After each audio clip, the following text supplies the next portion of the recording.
Olá pessoal, estamos de volta para mais um Vamos Conversando, esse podcast que nós compartilhamos conversa de compadre, conversa de amigos e é muito bacana estar junto com você. Hoje nós vamos falar de um tema que é uma pergunta, afinal, preciso perdoar?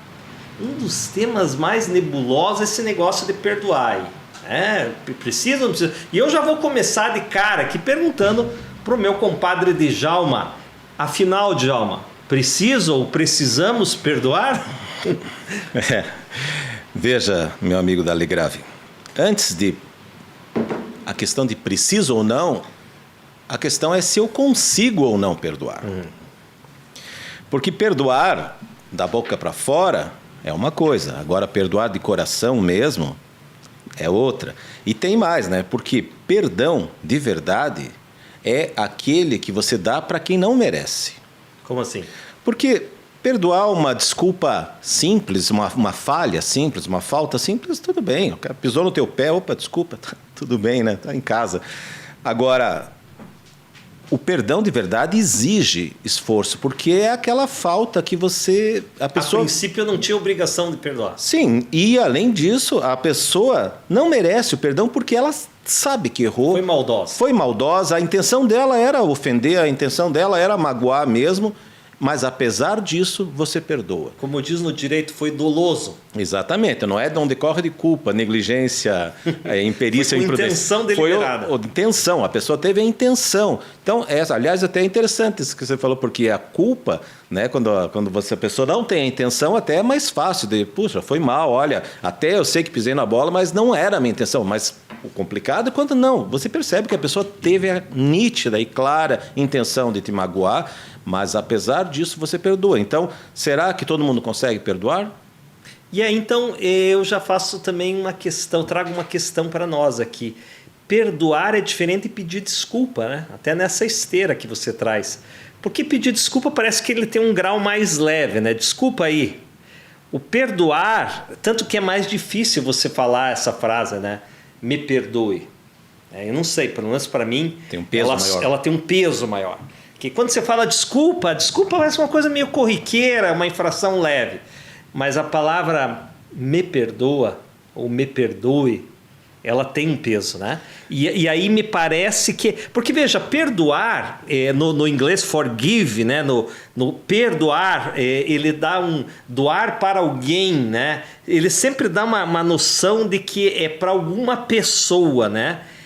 Mas você acha, assim, Djalma, que quem perdoa esquece? Veja, inclusive no espanhol também é perdonar. Perdonar. Então tudo tem a questão de doar, né? Então você exige uma doação de quem perdoa, né? Então, e perdoar e esquecer são duas coisas distintas, né? Porque o ideal seria perdoar e esquecer, mas nem sempre. Nem sempre. Às vezes eu perdoo, mas não esqueço. E isso não significa nem necessariamente que você guardou a mágoa, mas às vezes é difícil realmente esquecer, né? De você deixar para lá. Agora, uma coisa interessante, eu ia contar uma história de um amigo sobre a dificuldade de perdoar, né? Ele conseguiu perdoar o pai dele, fez as pazes com o pai e perdoou o pai dele depois de 20 anos. Até foi uma coisa muito bonita, porque uma história real? Sim, num templo budista no Tibete. Ele perdoou o pai dele. Depois de 20 anos. Depois de 20 anos que o pai dele tinha morrido. Aí fica mais fácil. Que morreu. Morreu. Então, aí eu queria só ilustrar que o difícil é perdoar olhando nos olhos, né? Então, por isso que eu falo, não é fácil perdoar. Não é fácil. Agora, veja que interessante. O perdoar não cancela as consequências do ato do ofensor. Então, por exemplo, marido e mulher. Às vezes o maridão lá já pisou na bola várias vezes, já traiu e chega bêbado em casa e apronta, e a mulher já tá, né? Já perdoou 2, 3, 4 vezes e chegou uma hora que o marido fez uma grave mesmo. Daí ela chega e diz assim, eu te perdoo. mas eu não quero mais prosseguir nesse casamento. Então, veja, é importante a gente deixar claro, não são duas coisas necessariamente amarradas. Né? Às vezes eu digo assim, não, eu te perdoo, está liberado, eu não vou guardar rancor, não vou guardar ressentimento, não vou sair falando mal de você, te desejo que seja feliz, mas não quero mais ser teu marido, ou não quero mais ser teu amigo, né? Ou não quero mais trabalhar aqui nesse ambiente. Né? Então são coisas diferentes, não te parece? Sim, porque, veja, poderíamos dizer assim, que existe o perdão com ruptura e o perdão sem ruptura. Né? Então, isso, obviamente, são pessoas que você tem um relacionamento. Porque às vezes acontece a situação de você ser ofendido por uma pessoa que você nem tem a relação, mas aí depois a gente pode até abordar essa questão. Mas de uma pessoa, de um relacionamento, que nem você falou, marido e mulher, enfim, várias situações, você vai ter que avaliar assim, uma coisa é o perdão, outra coisa é seguir ou não naquela relação. Porque às vezes se torna insustentável, né? Porque, não, você não me perdoa? Perdoei, mas não quero. Sim. Eu não quero mais. Até porque também tem outra questão, é a seguinte, que você quando perdoa, você perdoa da tua parte, mas sem uma condição. Porque se você perdoar, que nem no caso lá do marido sem vergonha, lá eu vou perdoar, mas com a condição que você não erre mais. A pessoa perdoada não tem condição de oferecer essa garantia. E você não pode, quer dizer, não pode não, mas não deve esperar isso. É a tua parte que vai dizer se você vai seguir ou não, se você quer perdoar ou não, porque é unilateral e é de foro íntimo. Eu concordo. Veja, essa também é uma questão que eu fiquei pensando antes de vir para cá. O perdão, na verdade, ele é para nós ou é para o ofensor? Ou é para os dois? Ou é para o universo, para a conspiração, para a harmonia do universo?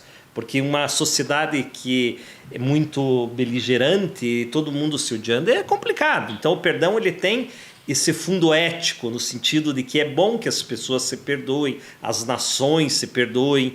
Né? Por quê? Porque não é legal você estar num ambiente, seja na empresa, na família, ou, sei lá, na tua cidade, onde todo mundo se odeia. Né? Mas o perdão me parece, Djalma, que ele é muito mais para nós mesmos, né? Porque senão parece que... Porque quem nos irrita nos controla, né? Tem um ditado que diz, né? Às vezes você está ali, de um lado, uma pessoa, um colega de trabalho, que ele te irrita. Sei lá, porque ele fica mascando chicletes, ou porque ele não toma banho, ou porque ele fala muita gíria, ou porque ele fica falando só de um candidato que você odeia, ou porque ele fica pregando... Até eu tô com raiva desse teu amigo de trabalho. Oi? Até eu tô com raiva desse teu amigo de trabalho. Sem conhecer, você já ficou com raiva. Então, às vezes, ele te irrita. Achando difícil perdoar ele. E às vezes ele pisa na bola e pá. Mas daí, veja, quando eu não perdoo alguém, eu fico carregando essa pessoa. Então, às vezes, uma briga de família é muito forte. E não sei se você já observou, Djalma, mas a gente fica muito mais chateado quando quem nos ofende é uma pessoa que a gente tinha uma consideração maior. Sim, a gente esperava mais, né? Sim. Porque quando às vezes é um cara que você já nem gostava muito, nem tinha muito... Você não se sente tão atingido. Sim. Mas quando é uma pessoa assim, a tem esposa, né? o pai, a mãe, o filho, né? Só faltou falar o Espírito Santo aqui. Aí fica uma coisa que a gente fica muito chateado. A gente perde o chão, né? Sim. Concordo, e aqui eu observei aqui estava pensando sobre vantagens do perdão e eu vi as vantagens do perdão segundo uma pesquisa do Journal of Behavioral Medicine. Em 2011 publicou um estudo que indicava que as pessoas que praticam o perdão e pedem perdão têm uma maior expectativa de vida. Eu acredito nisso. Melhora o sistema imunológico, já que ela detecta melhor, assim, ela consegue assim, gerenciar melhor as suas emoções. Porque você que estuda muito o corpo, a neurociência, né? A gente sabe que o nosso corpo, ele naturalmente não foi planejado para perdoar. Por quê? Porque basicamente o nosso corpo ou ele foge das ameaças ou ele está buscando recompensas, né? Então, se ele identifica que aquela pessoa é perigosa, que aquela pessoa vai te decepcionar, qual que é a tendência nossa? Como uma defesa do corpo, fugir dessa pessoa, né? Evitar essa pessoa é tóxica, essa pessoa me ofende, essa pessoa me irrita. Então a tendência o que é? Eu evitar, que eles chamam de flight or fight. Então flight, né? No caso voar, fugir. Ou eu vou enfrentar esse cara, ele me irrita, ele vai ouvir umas boas. Então, hoje tem estudos dizendo que nós estamos sempre nesse fight or flight. Quando nós estamos tensos, quando nós nos sentimos agredidos, nós temos uma tendência no nosso corpo. Por exemplo, assim, adrenalina. Adrenalina é uma reação instantânea do corpo que é para te deixar mais atento. Então, quando você está numa situação de medo, uma iminência de um assalto, por exemplo, já vem uma adrenalina, né? Porque você fica extremamente... Você vê muito isso nos animais, né? Aqueles animais na selva africana, quando você vê que eles estão sendo ameaçados, assim, eles ficam... Até o cachorrinho de casa, se ele está numa situação de susto, ele já fica adrenalizado. Então, o nosso corpo tem algumas reações naturais. E o perdão é sair deste fight or flight. Né? A luta e fuga, né? E fuga. Isso daí, só para finalizar ali também, além disso, diminui o estresse. Né? Que acumular mágoa faz você, aquilo que a gente pensa no termo ressentimento, que é ressentir, é sentir de novo. Agora, o que você falou em relação à natureza, porque perdoar, ele exige uma sofisticação da pessoa, de sentimentos. Porque a coisa mais crua é a vingança. Né? A vingança é um sentimento mais cru. E talvez mais automático também, né? Reativo, né? Assim, mas só meio animal. Só assim. Que meio que daí você iguala. Sim. Né? E o perdão, ele traz uma perspectiva mais madura, mais inteligente, né? Obviamente, quando é possível. Porque a questão é se há ou não perdão. Aí eu pergunto para você, Dalegrave, e quando que não tem perdão? Não tem perdão quando pega em algumas coisas que estão tão mal resolvidas dentro de mim que às vezes nem para mim aquilo está resolvido. Daí veio a pessoa e ainda escancara e debocha e me agride justamente naquele ponto que eu estou fazendo terapia há 10, 20 anos. Imagine que a pessoa tem um complexo de inferioridade, ou de pobreza, ou alguma deficiência, ou alguma vergonha que ela carrega do pai, da mãe, da esposa. E aí vem alguém e te ofende justamente nesse ponto. Então, me parece que nessa hora, nem eu dou conta disso, e ainda a pessoa turbinou isso dentro de mim. Então eu acho que não é que não... Como é que foi a tua pergunta? Isso que eu falei, porque aí você está revelando uma coisa que talvez você não consiga perdoar. Eu quero saber o que não tem perdão. Então, talvez não seja o que não tem perdão, porque tudo é possível, né? Mas eu acho que a grande dificuldade... E é engraçado isso, né, Djalma? Porque às vezes nós somos capazes de perdoar coisas até fortes, né? Como uma ofensa... ou uma violência, mas tem algumas vaidades, né? Às vezes alguém num ambiente social te ridicularizou e aquilo te pegou de um jeito. No ego, né? No ego, que até as pessoas falam, nossa, mas você sempre traz esse exemplo, você se sentiu ofendido mesmo. Né? Você pode ver como tem alguns pontos que a gente tem mais dificuldade para perdoar do que outros. Né? Mas eu devolvo a pergunta, o que é? Eu acho que nós vamos para a esfera do crime. Eu acho que o crime é realmente mais difícil de perdoar. E isso eu não falo porque em relação à justiça, porque a justiça é uma dívida com a sociedade. Então você foi sofrer uma violência física, ou moral, ou sexual. São duas coisas distintas, né? Uma coisa é a dívida que você tem com a sociedade pelo teu crime. Isso independe do perdão do ofendido, da vítima. A vítima pode, se conseguir, perdoar o criminoso, mas não exime a responsabilidade do criminoso. Sim. É que nem aqueles casos em que alguém assassinou teu filho, por exemplo, teve volta e meia, né? Aquelas mães que vão lá num júri assistir o julgamento do próprio assassino do filho. E daí vem aquelas entrevistas, né? Você pode ver, algumas pessoas falam assim, eu só quero justiça. A maioria delas fala, eu quero justiça. Só que esse eu quero justiça pode ser, eu quero que esse cara se ferre. Para mim, justiça é ver o sofrimento desse cara. E para alguns, às vezes a gente se surpreende, a gente vê uma coisa mais leve. Tipo assim, não, para mim isso eu já superei, eu já digeri, mas eu só quero que ele pague por aquilo que ele fez. Ou seja, existem graus de reações, né? E isso varia muito do corpo para o corpo, né? Nós temos dentro de nós uma coisa que se chama homeostase. O que é homeostase? Essa capacidade natural que o corpo tem de manter um permanente equilíbrio. Sim.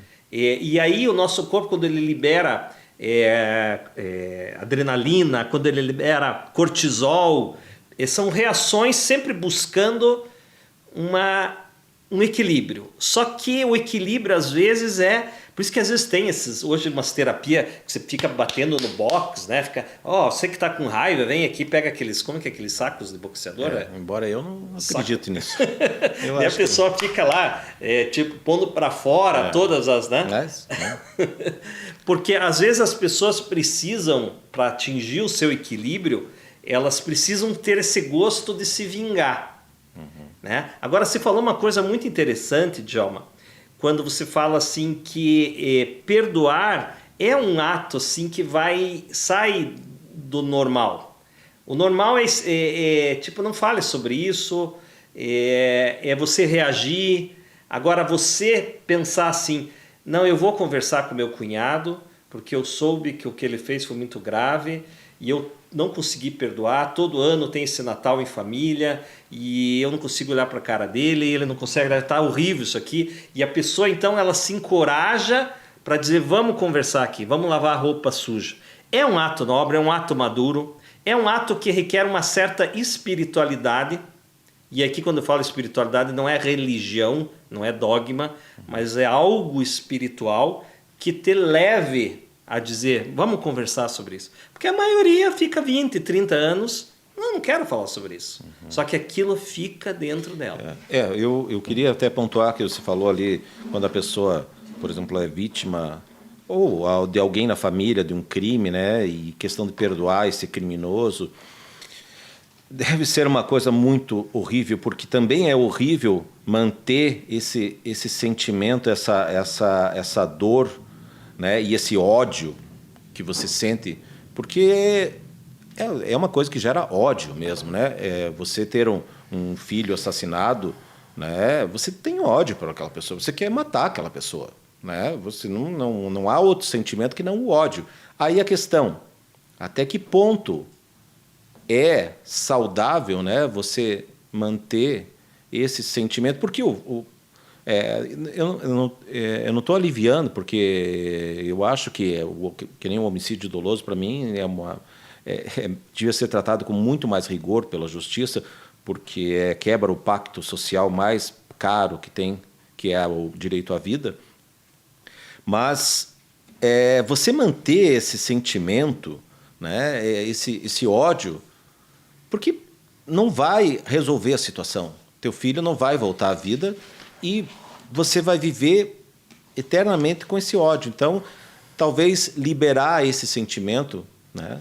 Veja, Djalma, eu vou dar uma espiritualizada agora, né? Eu acho que um dos maiores, 2 exemplos assim de liderança, de grandes nomes e que deram bons exemplos de perdão, foi Nelson Mandela, né? Que ficou 27 anos preso na África do Sul.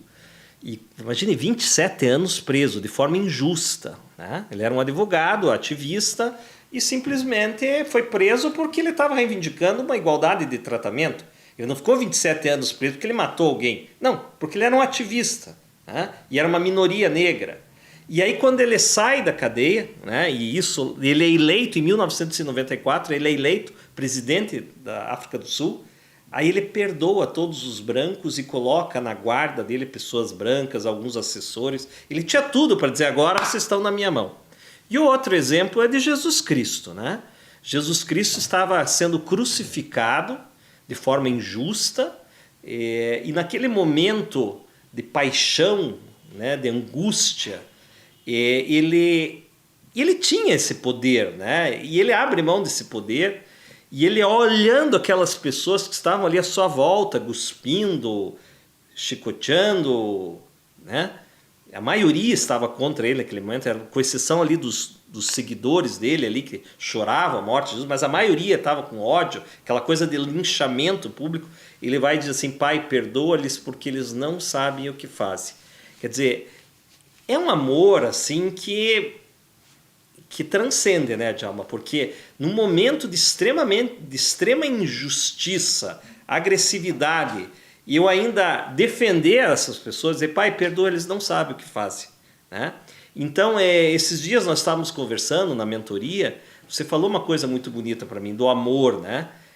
Que o amor que é capaz de perdoar o filho, a esposa, ou sei lá quem, às vezes repetem erros. A ferramenta mais poderosa que você tem é o amor. É isso que eu... Mas por que é o amor, na tua opinião? Voltando ali à parte de Jesus Cristo, né? Jesus Cristo tem vários, pelo menos a história que se conta de Jesus Cristo, né?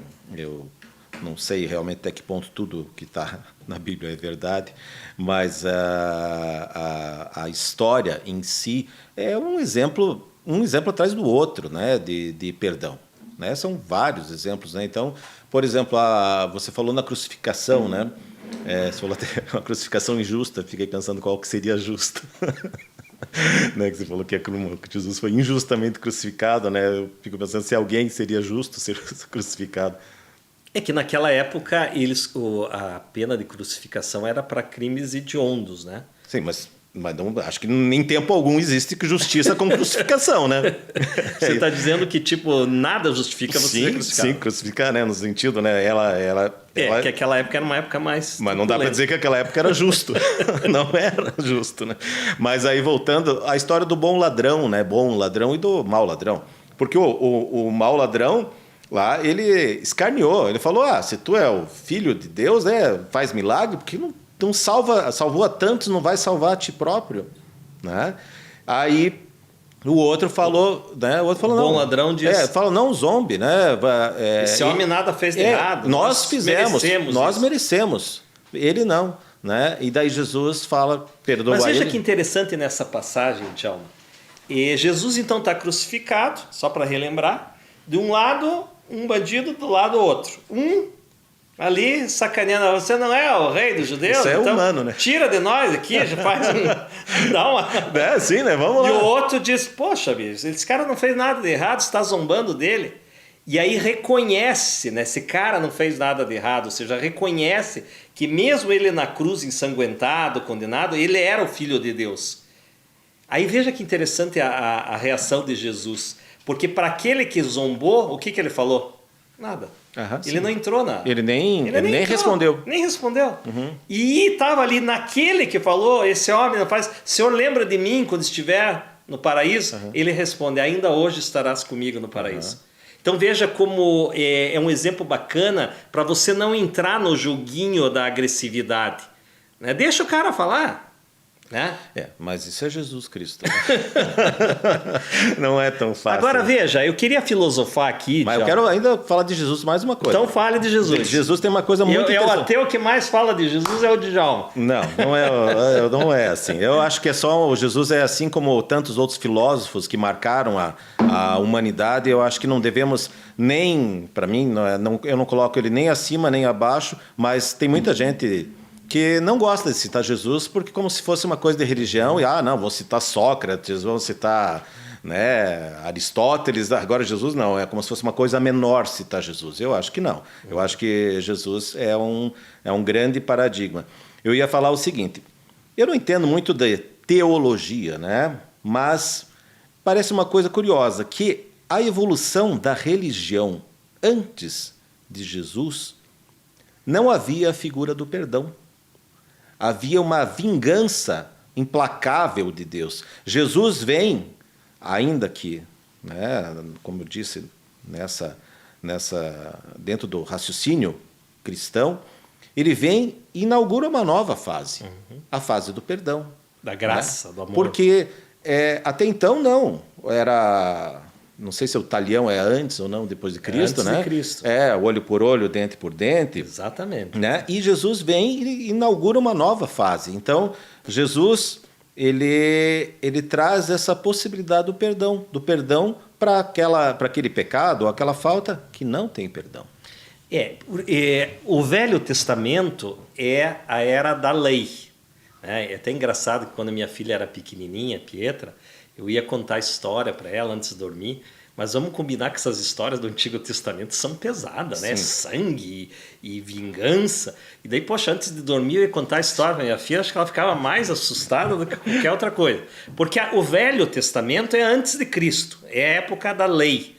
Olho por olho, vingança, o que você fez aqui, pá, Deus vai punir, Deus castiga e você tem consequências. Aí Jesus, que é o Novo Testamento, ele inaugura uma nova fase, que é a fase da graça, do amor e do perdão, bem lembrado por você.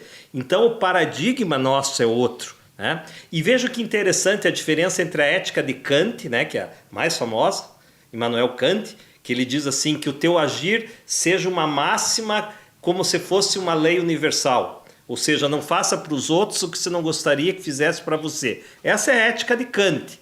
Né? Só que Jesus tem uma ética que diz o seguinte: ame o teu inimigo, ore por aqueles que te perseguem. Então, me parece que a ética de Jesus é aquilo... Quantas vezes devo perdoar? A Bíblia fala que tem um preceito judaico que fala que é 70 vezes 7. Né? Mas que não é 490. Só que não é 400, é um número assim como quem diz, né? E tem uma passagem, né, que Pedro está conversando com Jesus. Senhor, quantas vezes preciso perdoar? 70 vezes 7? Né? Ele diz, não, Pedro, é muito mais que isso. Não tem número, você não tem um caderninho ali contabilizando. E o pior é que às vezes no casamento, na família, a sogra, a gente tem meio um caderninho, taça. Porra, é a 8ª vez que ela fez isso. Só mais essa. Né? Como se fosse assim, né? O cartão amarelo, 2 amarelos e 1 vermelho. Agora veja, Djalma, o Kierkegaard, ele diz assim, eu queria saber a tua opinião. Ele é um dos grandes filósofos, o pai do existencialismo. Ele diz assim que o homem tem um plano estético, que é gostar de um bom vinho, uma boa comida, ouvir um show musical. Ele tem um plano ético, que é fazer a coisa certa, as leis de trânsito, pagar imposto, ser educado com os vizinhos. E tem um terceiro plano que é religioso, que acho que o nome certo seria plano espiritual, que é esse salto da fé, que é algo que está acima da ética dos homens, que é o exemplo do perdão.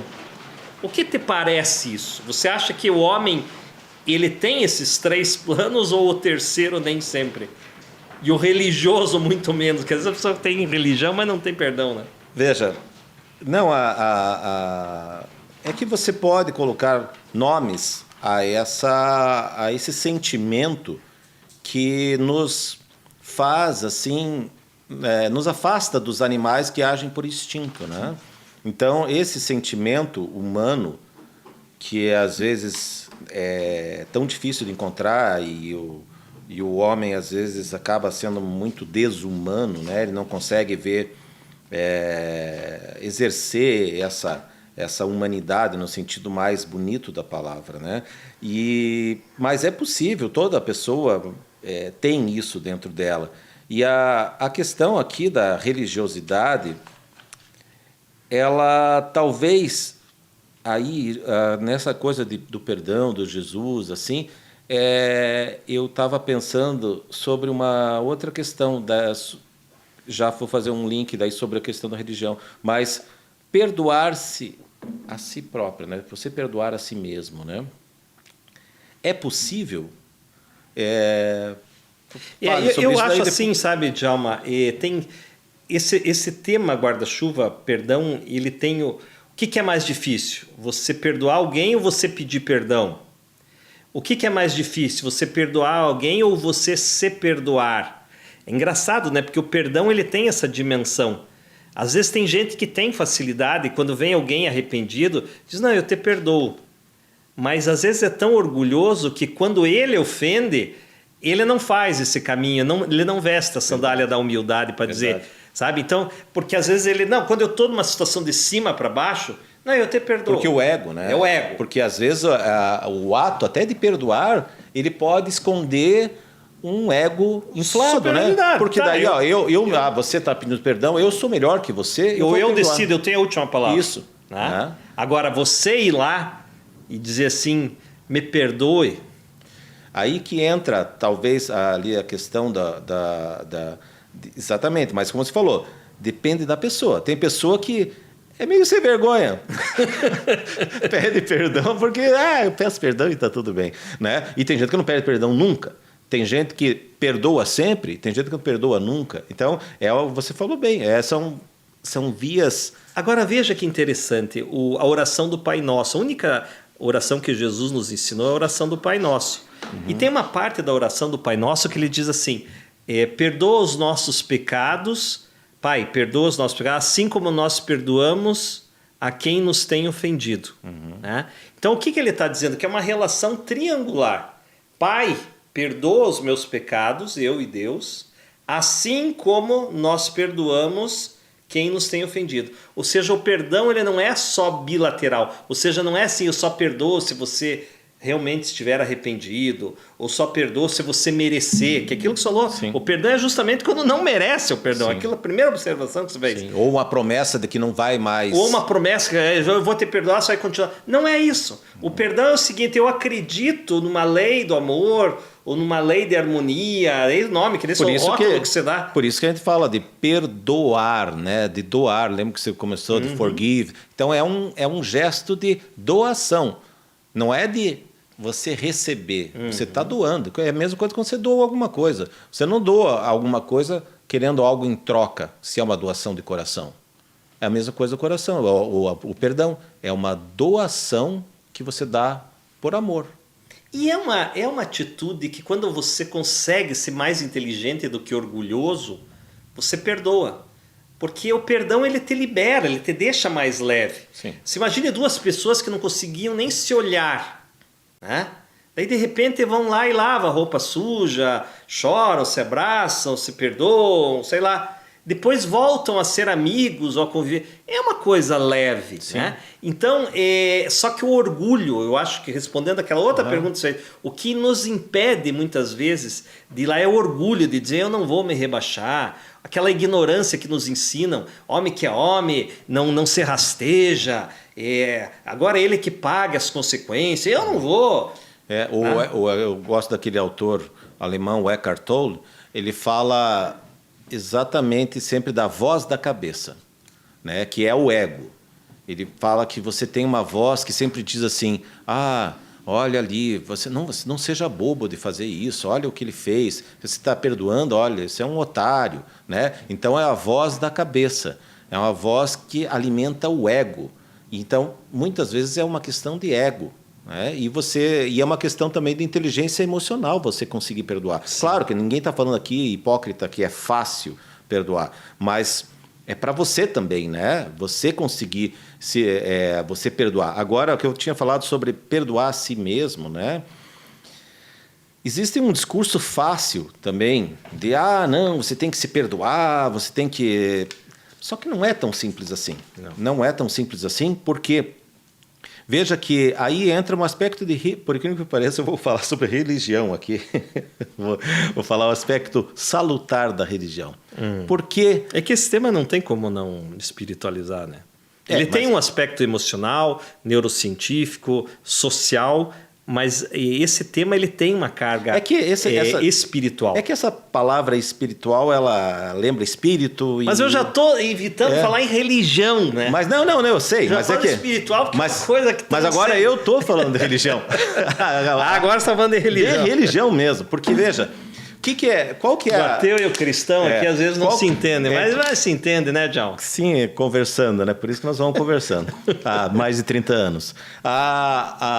Veja, porque realmente é muito, muito, muito difícil você dar o perdão para você mesmo. Talvez aí entre a figura, a questão de Jesus Cristo. Você veja que a Igreja Católica tem a figura da confissão, né? Porque talvez a gente tenha uma impossibilidade, eu não vou dizer uma impossibilidade, mas uma dificuldade extrema de dar a nós mesmos o perdão genuíno, o perdão verdadeiro. E talvez essa terceirização aí, esse Deus que vai te perdoar, esse Padre que vai perdoar, ele oferece um conforto à pessoa, porque ela não está dando conta daquilo. Ela precisa, sabe? A própria terapia, né? Mas o perdão é mais do que uma terapia, Sim, né? mas a terapia, às vezes, ela te ajuda a organizar. Sim. Às vezes a pessoa está revoltada com algumas coisas que ela fez ou que ela, né, uma reação. E na terapia, eu faço terapia, sei que você também faz há muitos anos. Faço análise, né? Apesar de serem coisas distintas, mas elas se encontram em alguns momentos, Sim. né? Ela organiza um pouco. Por exemplo, né? às vezes a gente carrega algumas coisas, alguns traumas, principalmente em relação pai e filho, com a mãe, que ficaram muito maximizados na nossa cabeça. E depois de anos conversando com a terapeuta, você começa a perceber, você começa a compreender um pouco a perspectiva da tua mãe, do teu pai, por que fez assim. E aí, respondendo a tua pergunta, eu acho que eu aprendo a me perdoar quando eu começo a me compreender também. Por exemplo, eu era um ignorante, por isso que eu fiz isso. Eu repeti o que o meu pai e meu avô falavam, que mulher tem que ser submissa ao homem. Então eu fui um ignorante. Então quando eu tive essa reação estúpida com a minha esposa, e até hoje eu não me perdoo por isso, é só um exemplo, viu? Eu nunca fiz nada. Fale mais sobre isso. Às vezes é uma reprodução que você começa a entender por que você fez isso. Ou às vezes, tipo, eu tive essa reação porque eu queria ser validado com meu filho e o meu filho nunca me elogiou. Então, por isso que eu fui agressivo com ele. Ou seja, não que você vá consertar ou que vai justificar, mas você começa a compreender por que você teve aquela reação. A fala, né? Você vai falando, vai se ouvindo, né?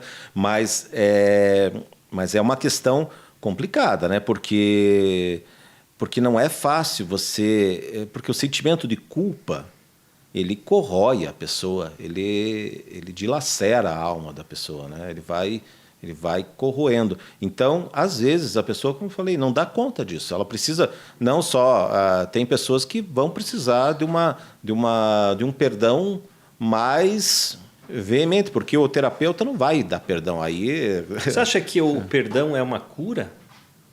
Quando você perdoa, você se cura as tuas feridas? Sim, porque o que é o perdão? O perdão é você se libertar do passado, das amarras do passado. Do peso, Você está preso ao passado. E a vida, um dos grandes erros do ser humano é viver ou o futuro ou o passado. E às vezes você está preso ao passado por um sentimento de culpa ou, enfim, ou por uma raiva em relação a outra pessoa. Que insiste em vir na tua cabeça. E você pensa muito, aquilo consome a tua vida e você não consegue seguir adiante. Você não consegue viver a tua vida sem ter aquela referência de ódio ou de culpa. Então o perdão, seja para si mesmo ou seja para o outro, ele liberta, sem dúvida. E uma vez eu li um livro do Philip Yancey, Maravilhosa Graça, e ele conta que um judeu, quando estava saindo da Alemanha, antes de embarcar no navio para vir para a América, ele olha para o amigo dele e diz assim, o amigo dele pergunta, por que você está pensando aí? Vamos entrar no navio e vamos logo, vamos embora, né? Ele falou, não, eu preciso perdoar uma pessoa antes de eu ir para a América tentar uma vida nova.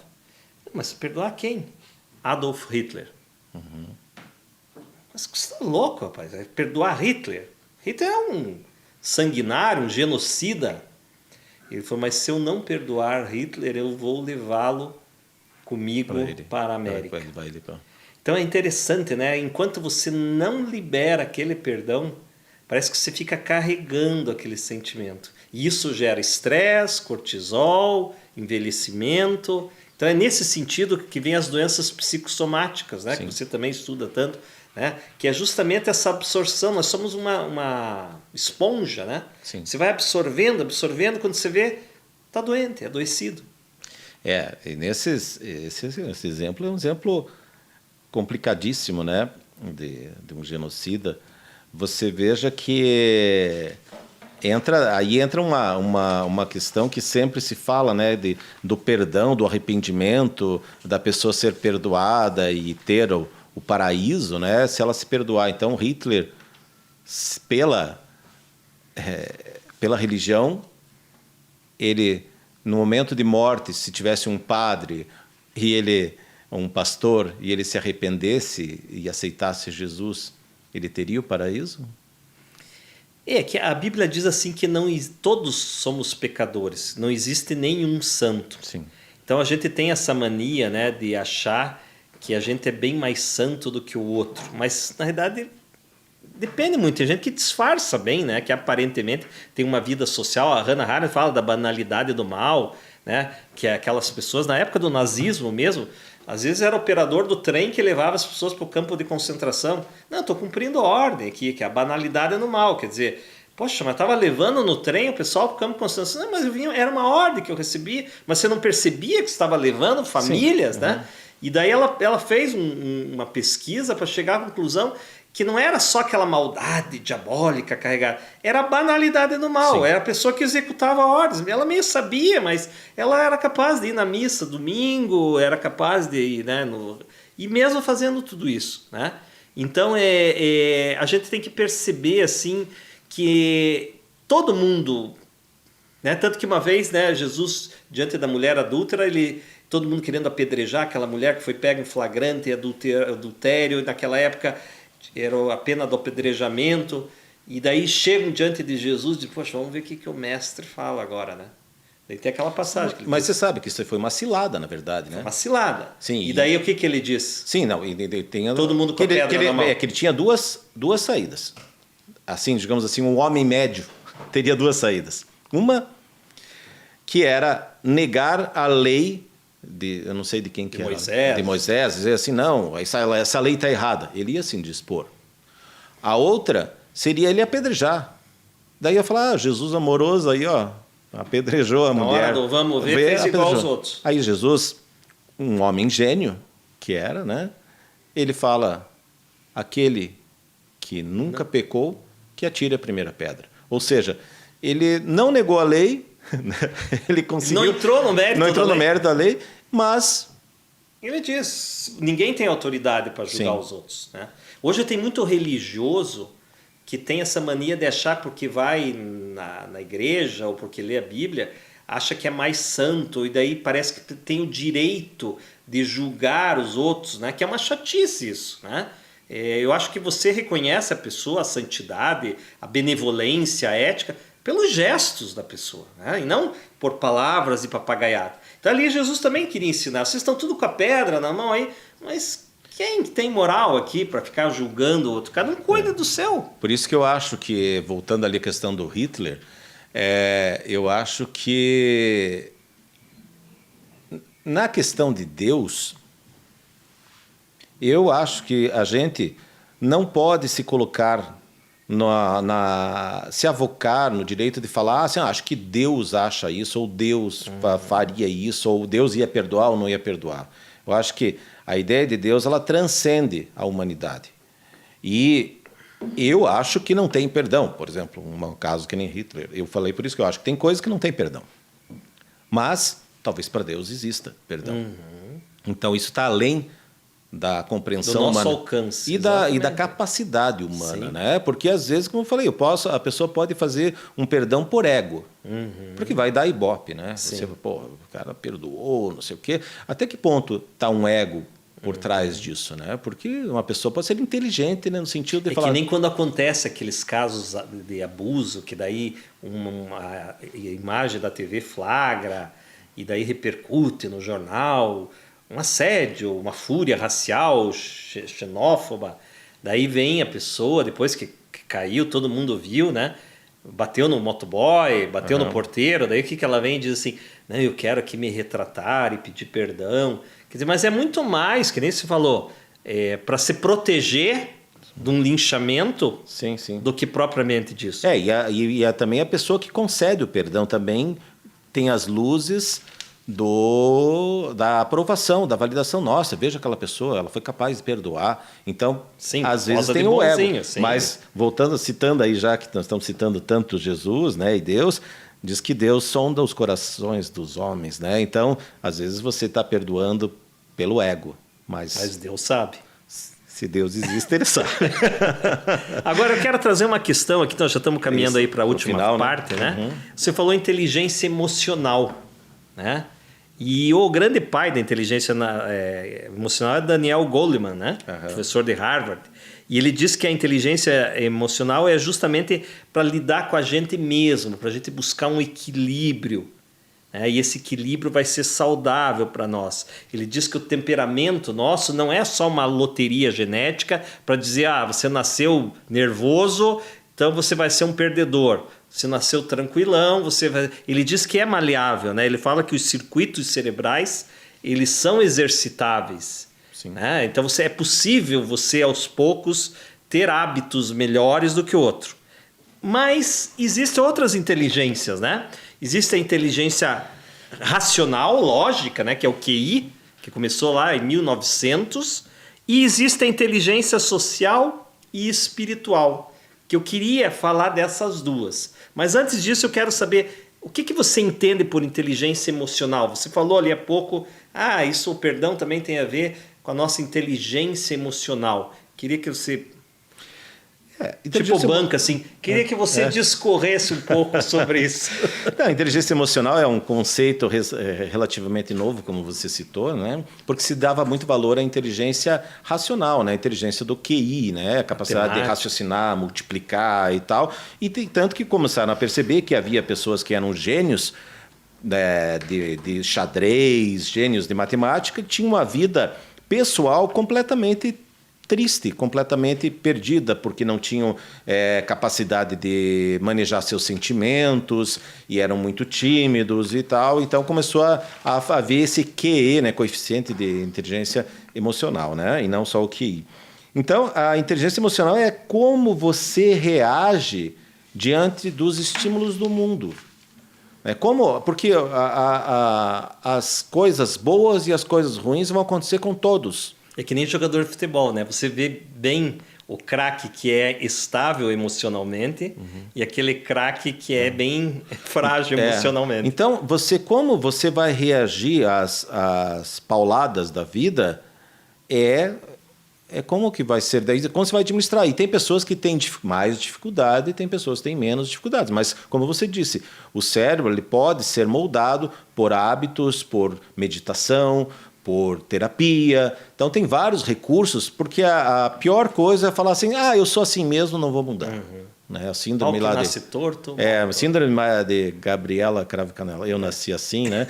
Então a inteligência emocional é você conseguir administrar as suas emoções. Por isso que a inteligência emocional, né? Você administra as suas emoções. E hoje tem a inteligência social, principalmente no mundo corporativo, eles falam que é esse carisma, essa linguagem sedutora, é o homem, aquela pessoa simpática. Geralmente sabonetão, né? O sabonetão, aquele cara que vende bem, geralmente é um político, e se dá bem em reunião, em encontros, né? Ele tem uma facilidade de jogar o jogo social, de falar aquilo que as pessoas querem ouvir, geralmente é uma pessoa engraçada. Essas pessoas estão muito valorizadas hoje, a inteligência social. Quer dizer, eu sei jogar o jogo, seja quando é uma reunião com a tia, ou do condomínio, ou com o chefe, ou com os meus amigos. É aquele cara que brilha nos grupinhos. Isso é um conceito interessante, porque a gente eu estou aprendendo com você agora, né? Porque eu até falei o sabonete, porque a gente sempre viu como uma forma pejorativa a pessoa que se adaptava ao meio. Tipo assim, você é meio camaleão, né? Você de um jeito aqui, está de um jeito. Mas não, isso é uma inteligência, né? Sim, não quer dizer que ele seja falso. Ele simplesmente se adapta, né, ao ambiente, né? Não adianta ele querer que os ambientes se adaptem a ele. Ele tem que se adaptar aos ambientes, né? Então isso acabei aprendendo com você que é a inteligência social, né? Eu vou te indicar um livro do Simon Hill, A Era da Inteligência Social. Ele é um ativista bissexual e polêmico, e ele escreveu esse livro, e é muito interessante, e fala um pouco da vida dele, e que ele se tornou uma pessoa includente a partir do momento que ele aprendeu a jogar o jogo. Mas eu quero encerrar aqui falando da inteligência espiritual. Esse é um conceito aí de Dana Zohar e Ian Marshall. Eles têm um livro, né? Inteligência espiritual. E o que eles dizem? Eles falam o seguinte, que hoje já se descobriu pela neurobiologia o ponto de Deus. Nos nossos lóbulos temporais existe um ponto do divino, um ponto de Deus, que é justamente algumas pessoas que têm uma capacidade maior de descobrir o sentido existencial. São pessoas que têm uma capacidade de olhar de cima. São pessoas assim que não é só o piloto automático, aquele operacional. Que é aquela pessoa que tem sabedoria. E veja que às vezes são pessoas simples. Sempre tem um tio, uma tia que fala, eu gosto de conversar. Você é uma pessoa assim, né? Todo mundo procura você para pedir um conselho, né? É uma característica, isso é uma inteligência espiritual, hein? Que é essa capacidade. E veja que interessante, Djalma, porque hoje também dizem que os psicopatas ou os sociopatas, eles têm a amígdala menor, né? Que a amígdala é justamente um dos órgãos que... Não é essa amígdala, que é um dos órgãos que nos causa arrependimento ou empatia.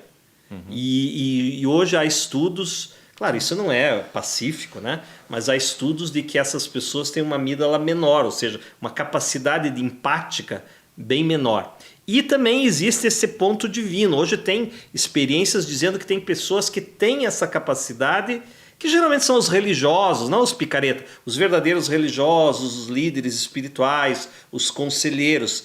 Eles têm uma inteligência espiritual. E o que é essa inteligência espiritual? É aquela pessoa que consegue fazer uma ponderação. Então vem lá teu filho brigando com o irmão dele e você pondera. Puxa, eu falei para eles que hoje tinha que dormir cedo.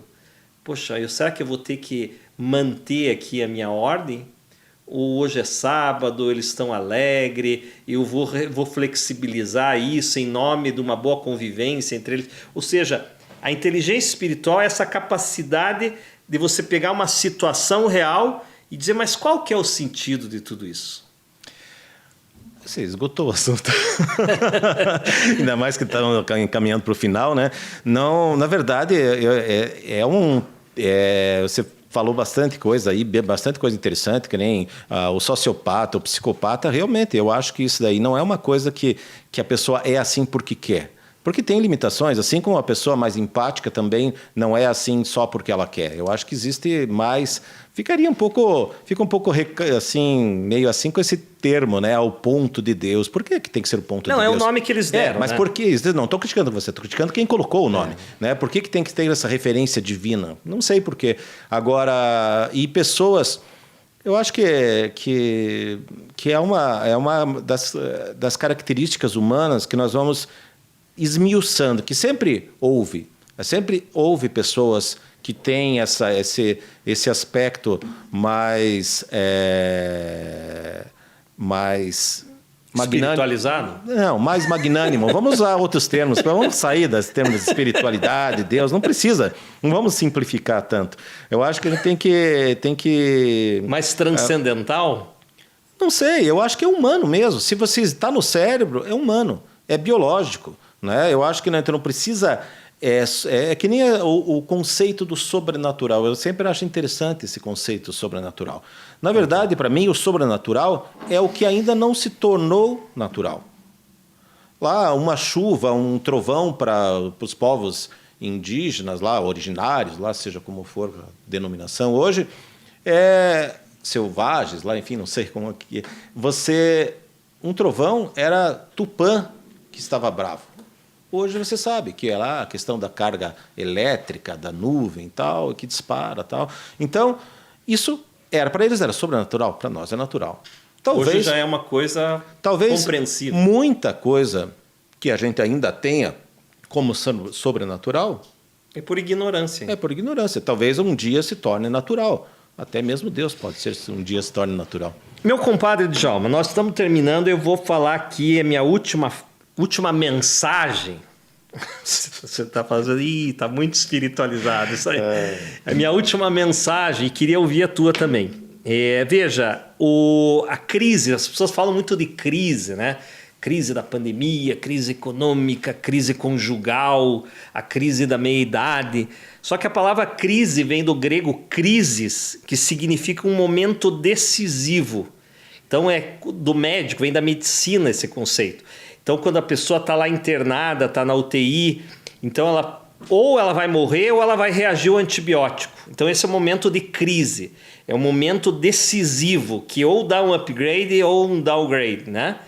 E a crise, ela também nos traz um recomeço. E nós estamos em constantes ciclos e crises, né? Eu acho que o perdão, então respondendo a pergunta, afinal, preciso perdoar? Eu acho que sim, nós precisamos perdoar por todas essas razões que a gente trouxe aqui, mas porque nós sempre estamos recomeçando algo novo, uma vida mais leve, um casamento melhor, uma profissão melhor, relações mais saudáveis. E não é possível recomeçar quando você ainda não perdoou, porque vai ser mais do mesmo. Então, para você dar um reset, para você realmente recomeçar com qualidade, com um olhar diferente, é preciso ir lá, lavar a roupa suja, perdoar ou pedir perdão. Então ele também é nesse sentido da crise, do recomeço. Uma condição para um recomeço é perdoar a tua história, a tua vida, o teu passado, as pessoas que você ofendeu e liberar o perdão para quem te machucou. É isso aí. Eu acho que só quando você não perdoa, você está vibrando na mesma energia que a pessoa que te ofendeu, né? E o tempo que existe o único tempo, é o tempo agora, e o reset para você recomeçar é a partir de agora. Foi um prazer de novo, Alegrave. Gostei da conversa. Hoje foi uma conversa mais filosófica, teológica. Eu acho mas foi bacana. Mas, como a gente sempre diz, vamos conversando. Vamos conversando. O Djalma está no Instagram. Qual que é o teu Instagram, Djalma? @Djalma Filho Mentor. E o meu é @Dalegrave_Neto. Estamos lá nas redes, Twitter, YouTube, e nós estamos sempre junto com vocês, e obrigado pela companhia.